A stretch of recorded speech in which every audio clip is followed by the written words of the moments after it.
Hey, good morning, everyone. Thanks for waking up. I am barely awake myself. I'm very jet lagged, just flew in from California last night. So hopefully this will wake people up or put you to sleep. There's some math involved, so maybe the latter, but we'll get there. All right, can we see you? All right, thank you. All right. Good morning, everybody. Hi, I'm Joel Pazhayampallil, and I don't knock anyone for not getting that right on the first time. It's a lot of letters, so no worries there. And we're from BlueSpace, and I'm going to be talking about taking a different approach to the perception problem to enhance safety in ADAS and AD, and we call this the motion-first approach. So, quick background, who are we? We've been in the industry for a while. I myself started my whole autonomous industry experience actually right here in Michigan. I worked at General Motors. I was one of the engineers behind Super Cruise at GM, so, working in Milford, driving back and forth between Milford and Warren just on Super Cruise, and this was back in 2012, so before any of this was super popular. But suffice to say, we've been doing this for a while, and I've seen it from the OEM side, GM side, the need for validation for safety, as well as from the Silicon Valley side, because after GM, I went out to California and started a company called Drive AI, where we really took a deep learning-based approach to self-driving and saw what worked and saw what didn't. And here, I'm going to kind of talk to you about, we know what doesn't work, and what else can we do? So the shared goal, I think, of all autonomy, one of at least, and probably one of the top ones is, of course, no collisions ever. We don't want to make any system that any of us build here cause any harm to either our passengers or other road users and vulnerable road users. So some of the necessary conditions to make that happen are, of course, we need to fail safe and under all conditions. So what do we need to do that? We need to know where objects are, duh. That's a good first step. Secondly, we also need to know how all objects are moving, which turns out to be a bit more complicated than the first one. The first one, we have a lot of LiDARs, a lot of radars, that really gives us the where things are part pretty well. But how they're moving turns out to be a bit more tricky, and I'll go into why later. And the last bit, we really do want to be generic to all possible types of objects that we might encounter. I mean, there are some major classes that, of course, you'll see a lot, like people, pedestrians, bicyclists, but we're talking about autonomous driving. We want this to work the first time, regardless of what it is. And I put in a little UFO there in the icon, but it really just means we need to be able to handle something the first time we see it. And having no recourse to there saying, oh, well, I hit that one guy, but the next time I won't hit him. That isn't really a good argument for the sake of our industry here. So I'm here to make the case that knowing motion is actually more important than knowing what an object is. And here, there are a whole bunch of cases, a bunch of clips I found on the internet, but you see a lot of weird objects that don't really make sense, don't really fit into the classes that we traditionally think of. And, things happen. Stuff falls off, things separate, things don't really, fit into our nice taxonomy of objects and, how these objects should behave. So it comes down to kind of a fundamental question, which objects do we really care about? What object should we care about? In this very simple illustration here, so we have this, we have this truck, we have this car.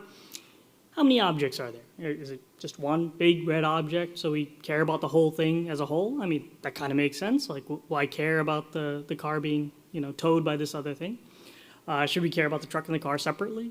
Should we care just about the overall object and the smaller object? There's a lot of choices here, and I think a lot of them are, under this context, you could make several choices and they'd all be okay.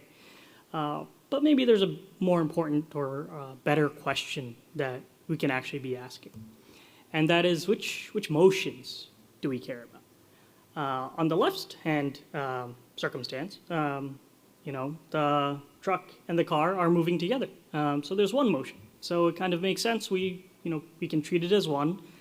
We just care about that one motion, and then we can plan for it appropriately. Makes sense. Like, that seems like a reasonable thing to do. But in the right-hand case, let's say that car over there has now fallen off the truck, or is in the process of falling off that truck. Well, there's two separate motions, and it makes a lot of sense to treat those differently and act on these different objects differently. So this is a better question to ask, because really we get to the heart of what we care about for planning, for making safe decisions, is where are these things going to go into the future, and how should our vehicle respond in these cases. So this question gets to the heart of the matter in kind of a more straightforward way. This is what we care about. Like, I don't really care if it's a car and a truck. I care about how these different things are moving. So that's nice, but how do we go about actually getting this?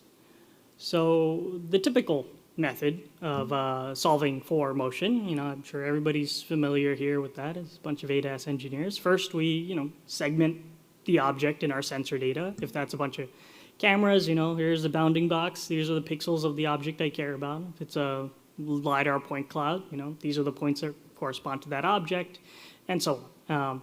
Next, we'll need to classify the object, and then we'll track the object over several frames. And note that these two steps are typically not agnostic to the type of object. We make some assumptions on the classes that we classify objects into.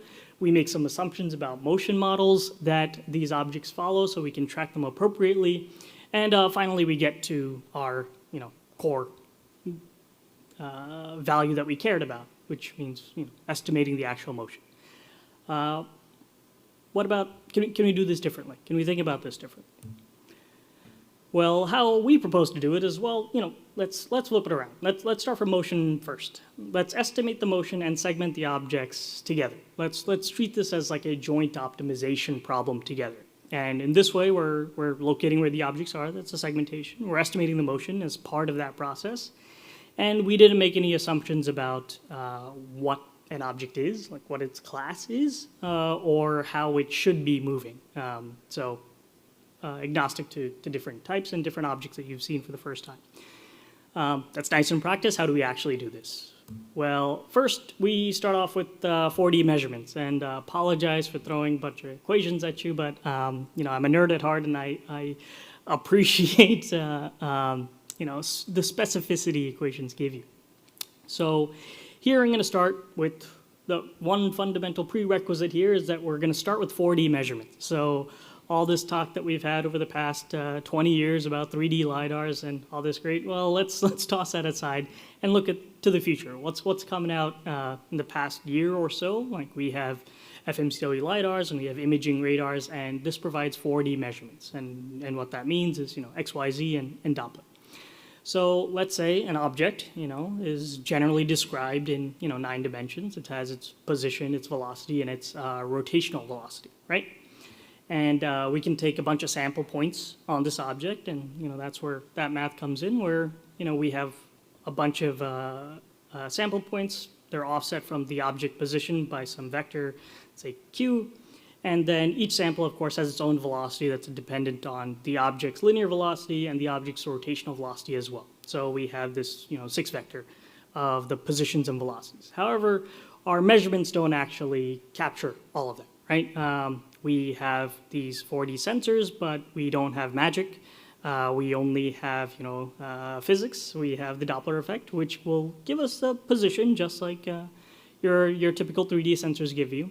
But the actual velocity measurements is just the dot product of that, measurement vector and the true velocity, which only gives you the, single scalar representing the radial velocity. So we can't solve for it explicitly here, but we can do something in the middle. And here, what I propose is that we define objects by their motion. So we define an object as the set, this first term here, as the set of measurements, these 4D measurements, that minimize, given an object estimate, velocity estimate, it minimizes that, that error term, right, between the Dopplers that you observe and what the Dopplers that you should observe given that object. However, this is kind of a chicken and egg problem, as happens a lot in robotics. In order to do this segmentation, you need to have an estimate of the object first. So what do? Well, we do what we do in a lot of circumstances. We solve both, but iteratively. So we take those measurements of Doppler, and then we solve for both the linear velocity and rotational velocity states of that object, again, given the points that you proposed are part of this object. And then you go back, refine your estimates of which points belong to that object, and you circle until convergence. Now, I am definitely glossing over a lot of details here in how that optimization process actually needs to get done. There's a lot of tricky parts there, and to make it perform, it's also a bunch of effort, but they only gave me 20 minutes here and not like a couple weeks. So the concept is this, and I'll show you what the results of this are, I think next. So we can do this. What can we do with this? So now if we take this process and run it on a bunch of arbitrary 4D data, so this is a FMCW LiDAR, you can see that, hey, all the objects pop out of the scene, and we're also able to get the linear velocity as well as rotational velocities of these objects. So, big, busy, cluttered scene, but as these cars take a right turn here, of course their rotational velocities also pop out. That's pretty cool. And between cars and pedestrians, we treat them the same because we treat objects generically. It doesn't matter what they are if we know how they're moving. So in this case, pedestrians, cars, all treated fine, and all treated the same generically. It works great. That's pretty cool, I think. Now we can skip all that training, can skip all that classification, and we can also swap to different sensors, because all we need is arbitrary 4D data. We didn't make any assumptions on the distribution of that data. We just defined a optimization procedure over 4D data. So this is same kind of software working with a different FMCW LiDAR. And in this case, we're able to pick out this object and its rotational velocity, of course, but we also have, motorcyclists. There's this little biker gang that we found out in, and they're not a gang, I don't cast aspersions on anyone, just a group of buddies riding their motorcycles, but we don't have a separate class for them. We just handle that natively as, hey, these are their objects, these are the motions it has. So we don't need to worry about all that. The particularities about bicycles versus cars versus pedestrians versus arbitrary other things that you may see out there. And I think we have a little bit more. Let's see. Yeah, and vulnerable road users, bicyclists. Cutting out of the middle of nowhere in the middle of the night, weaving around in the street. Again, we can handle that generically. And in San Jose, they act a little bit more crazy. There we go. I think it's the next clip here. Yeah, this guy, just cut everybody off, just, right across the entire street. It's all fine. So the next piece, of course, that I assume people will ask, at least that's what I would ask if I were you, but that's not everybody's like, that nerdy. But what about motion accuracy? So do we care about of course we care about how accurate these estimates are at the end of the day. It's nice to do segmentation, but can you actually get accuracy on these motion estimates that are better than what you could do otherwise? And here, the specifics are not as important as what the scaling factors are. What are these quantities proportional to? So our error in velocity, our sigma v and our sigma omega for errors in our rotational rate. For the standard, here's an object, here's its position and orientation, and I'm going to track it over several frames, right? You're going to take the difference in positions, the difference in rotations, and divide it by your measurement period, and you'll get your velocity. So your errors there are going to scale with your positional accuracy over the sampling period. So if you want to sample faster, of course, that will increase in your error. And also your rotational rate is also limited by how accurately you can regress your bounding box or however you're representing your rotational heading of an object. And in practice, you'd be lucky to get a couple degrees of accuracy on your rotational measurement, which will blow this out. Otherwise, if you do this motion first approach, both of these quantities actually are proportional to just the Doppler variance of the sensor itself. So you can kind of just aim for better Doppler for better motion accuracy. And if you don't need that much for your application, well, use a sensor with lower Doppler. That's okay. So how does this actually work out in terms of real test data? So here we did some testing out at a testing facility out in California and measured what, a target vehicle. We put an RTK on it, so you have sub-centimeter per second accuracy on velocity and like sub-degree per second accuracy on rotational rate, and measured out there. So what do we have here? Velocity accuracy, pretty good, a couple tens of centimeters per second. The yaw rate accuracy is actually extremely good. Like we're talking about around 2 degrees per second of accuracy, and acceleration is also better because we don't need to differentiate twice from precision. And relative to what you can do with position differencing is like 10, 50, 100x better if you were just taking position measurements and differentiating them over time. And this is compared against like the position and orientation accuracies that you can find on like Museens and Argoverse, their leaderboards. So this is like the best deep learning models out there. This is the best position accuracy and best rotational estimate of them with using lots of different data, cameras, radars, map information all at once. Compared to us, we're just using this 4D data input. So that's awesome. More accuracy is good, but of course, as engineers, we need to ask, well, so what? Do we need this much accuracy? There's no point paying for a bunch of accuracy if you don't actually need it.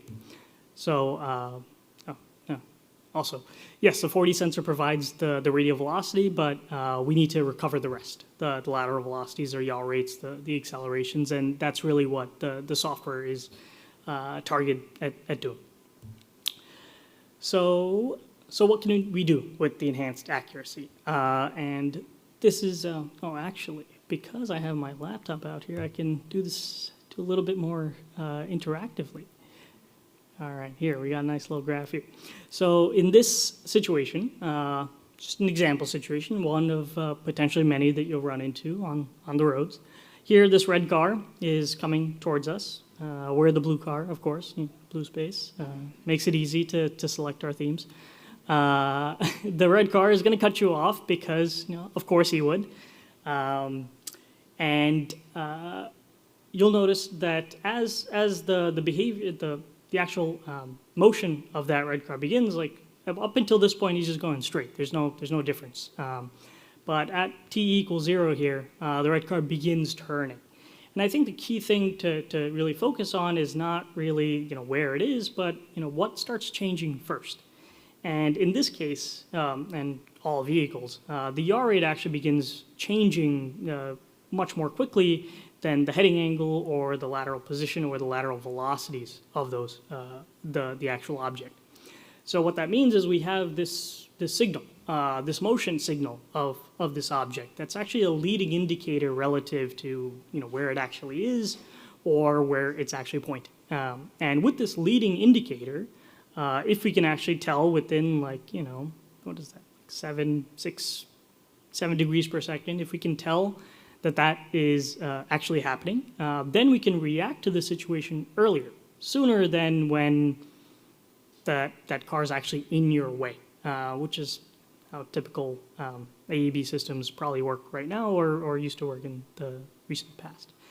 And what this really gets us is a time advantage. We can react to things sooner. And with that time advantage, now we can, if we start braking now, right here at 0.7 seconds, the blue car can come to a stop and avoid this collision, but the green car, which waited until it was actually encroaching in its path, maybe an extreme example, but just to highlight the difference here from using motion versus position as your indicator, the green car is going to run right into it. So this is how we're enhancing. Motion can enhance safety. It gives you leading indicators to take action sooner than you would have been able to if you were just waiting for something to actually be in your way.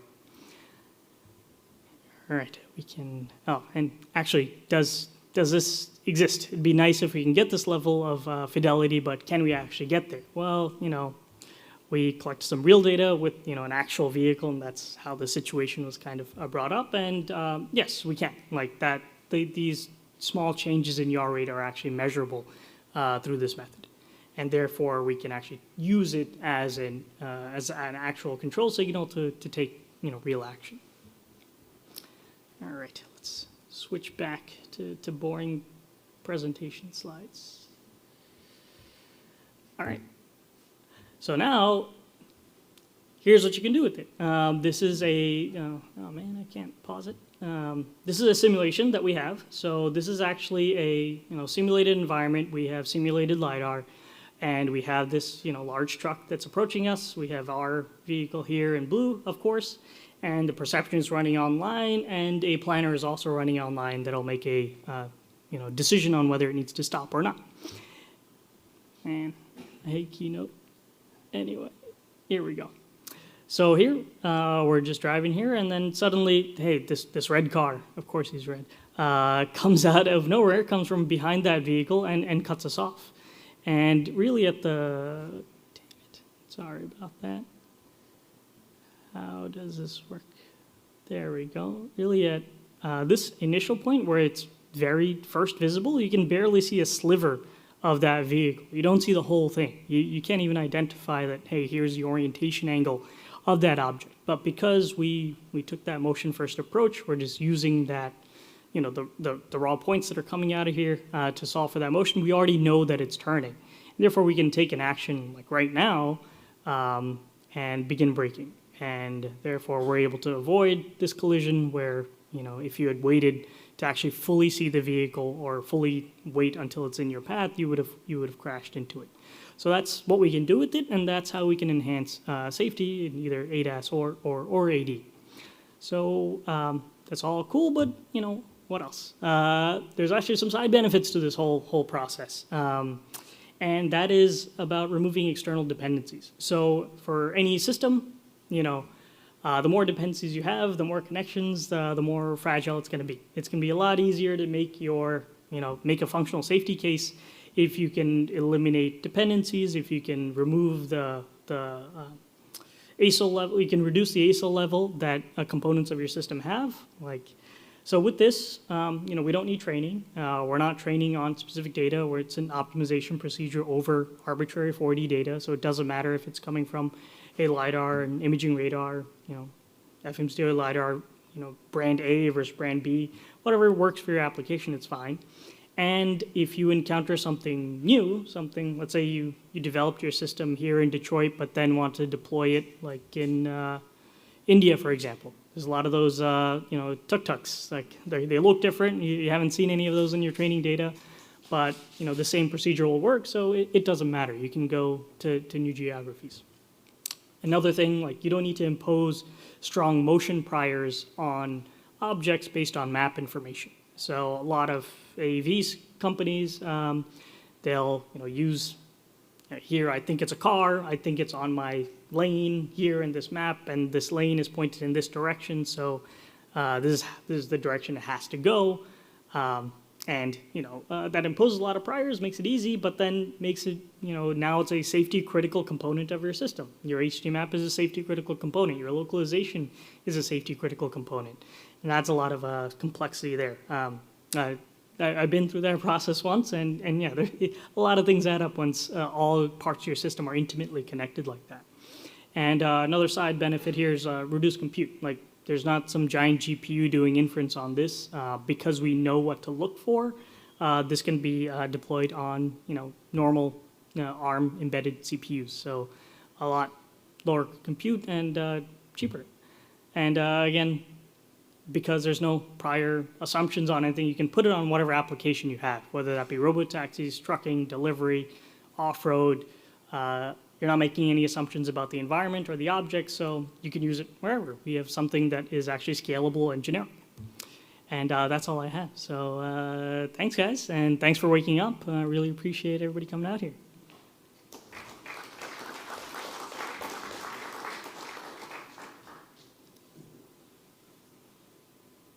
you, Joel. Any questions from the floor? Just Lots a of second. questions. Is there a microphone? Where's the box? That's right. You can shout. I grew up in New York. I'm used to it.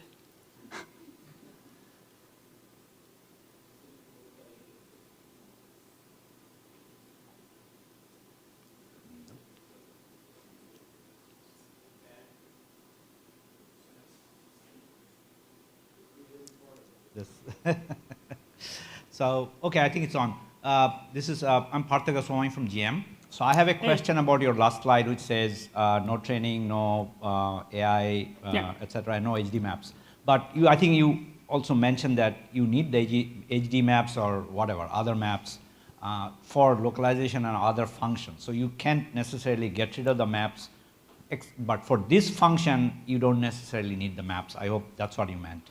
So I meant that for the sake of perception and for the sake of making safety critical plans, now you no longer have a dependency on HD maps. If you're using maps for other purposes, right, you can. And actually, if you diving into a little bit more in detail, you can actually get away with not needing HD maps in the sense of like fully like geometrically accurate maps, but you can probably, for the sake of routing, for the sake of like going through spaces, like a medium definition, lane level map is probably sufficient. So primarily I mean removing the dependencies between these various systems so that you can certify one piece as it is and think of it independently from being tied at the hip to your HD map.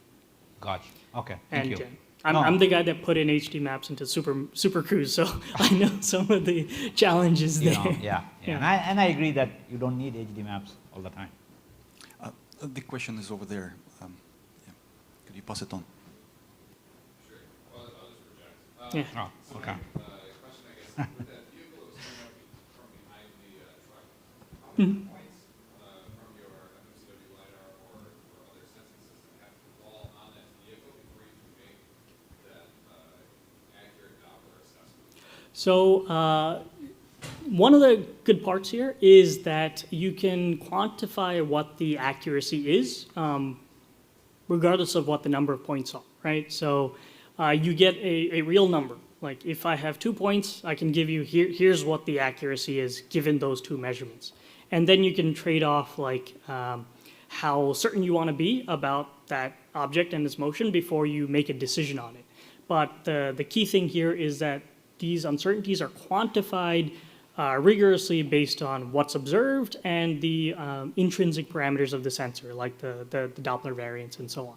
So I guess it's not a matter of question. It's not a threshold, right? You can use as many points as you want. If you use 1 point, you're going to get a lot of like false alarms, of course, but you have the option of like trading off. There's no like arbitrary threshold somewhere, and there's also no mysterious something underneath some deep learning model that sometimes with 4 points it decides to predict something, and sometimes with 3 points it decides to not predict something. It's quantified. I think quantifying what we don't know is more important than than always getting it perfectly right. Thank you. Any other questions? Over there. Do I have my runner from the venue for doing this? She's still in here? Some extra exercise. Yeah, I was just curious, how sensitive are you to false alarms? For example, if you see a dust cloud blowing across the road or a set of leaves, other things like that. Yeah, so for that, so one of the things, part of like this optimization procedure is kind of also trading off the consistency of the motion of what you see. And we can kind of trade off between like if it's a dust cloud with many Dopplers, but the Dopplers aren't really consistent with any actual object motion, that can be filtered out as a false positive. But that said, these sensors are still like new and things are changing, so more testing I think will be needed to see what their behaviors will be with dust clouds and leaves and all that stuff. But the core information is there. Like like a pile of leaves blowing in the wind looks very different in that 4D manifold than it does than like a 3D manifold. Compared to like an actual car that's moving with some consistent motion. Thank you. No other questions? Well, I have one, Joel. Yeah. It's quite intriguing that no training, low processing power required and all that, really useful. But if we have already deep learning algorithms, for instance, in the stack, where would you use it in the automotive stack, for instance? Yeah, and I think this goes back to our dependency question. So, deep learning is great. It solves a lot of problems. But if you ask, too much of it, like if it needs to be a safety critical part of your system, if it needs to be 99.999999% accurate, you're asking a lot of it, you'll be training forever. But if you have something else that can, compensate, it can be there and you'll be sure it's going to be working even when the deep learning algorithm is false or it's wrong or made a mistake, that actually means you can use learning algorithms more freely. Like you can use it in a lot more places to make behavioral level decisions, things that really do rely on patterns of people's behavior, and still be sure that even if it happens to be wrong, you'll have the real this is actually what's going on. This is a true motion of objects to make safety critical decisions. So I think having something that is provable in terms of objects and their motion actually lets you use more learning in the stack and actually use it for the parts of the stack that where it can be beneficial and not asking too much from it in terms of a safety critical part of it. So yeah.